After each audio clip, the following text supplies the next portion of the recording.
Hello Jolly Natics! Welcome back to our channel. Mahilig ba kayo sa Korean food katulad namin? Well if yes, samahan nyo nga kami at napadayo pa kami ng SM Mega Mall para subukan ang isang bagong tayong Korean restaurant. Bali eto nga yung King Kong Budae-jjigae and eto nga actually yung first branch nila dito sa Philippines. Bali nag-o-offer nga sila ng iba't ibang varieties ng Budae-jjigae na isang klase ng Korean stew. At yung in-order nga namin is yung original Budae-jjigae na combo set for 3 persons. In-order rin kami nung kanilang highly recommended na cheese duck kalbi. Yung dining area naman nila is malinis at maliwalas and makikita mo rin kung paano nila i-assemble yung mga food. At eto na nga, sinerve na yung order namin. And kung first time nyo nga lang katulad namin, don't worry dahil meron silang staff na handang tumulong kung paano i-operate at magluto. Bali ayan, dapat nga munang haluin para mag-blend yung mga flavors. At pag kumulo na, pwede mo na ilagay yung noodles. And kung gusto mo naman ng additional na isasahog, pwede kang umorder ng add-ons for only 100 pesos each. And yung inad nga namin is beef, ham and sausage, mixed balls, and fish cake. O diba, pwede kang mag-mix and match depende sa kung anong trip mong ilagay sa Budae-jjigae mo.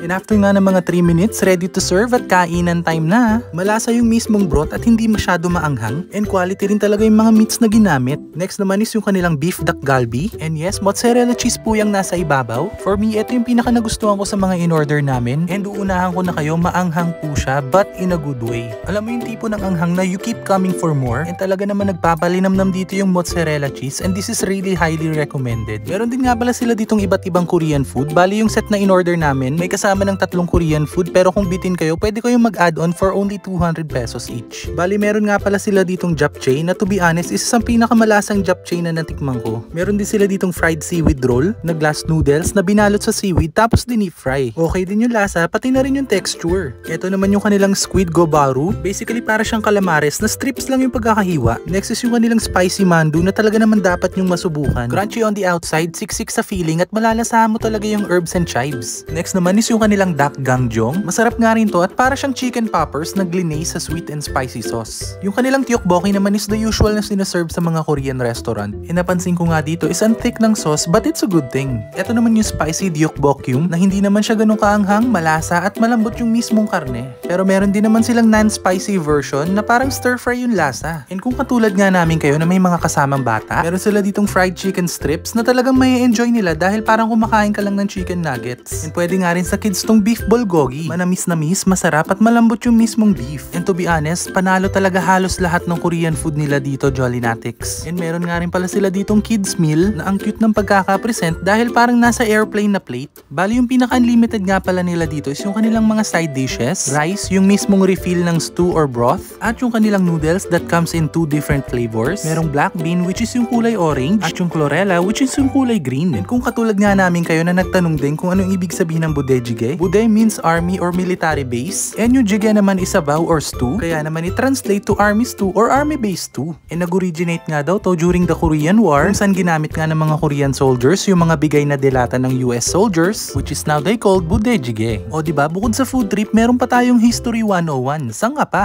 There you go, Jolly Natics. Overall, masaya, masarap at na-enjoy namin ang experience dito sa King Kong Budae-jjigae. And this is indeed another Korean resto na dapat nyong masubukan. Kung natakam at nag-enjoy nga kayo sa video na to, please don't forget to like, share, and follow our page for more videos like this. And as always, thank you so much for watching!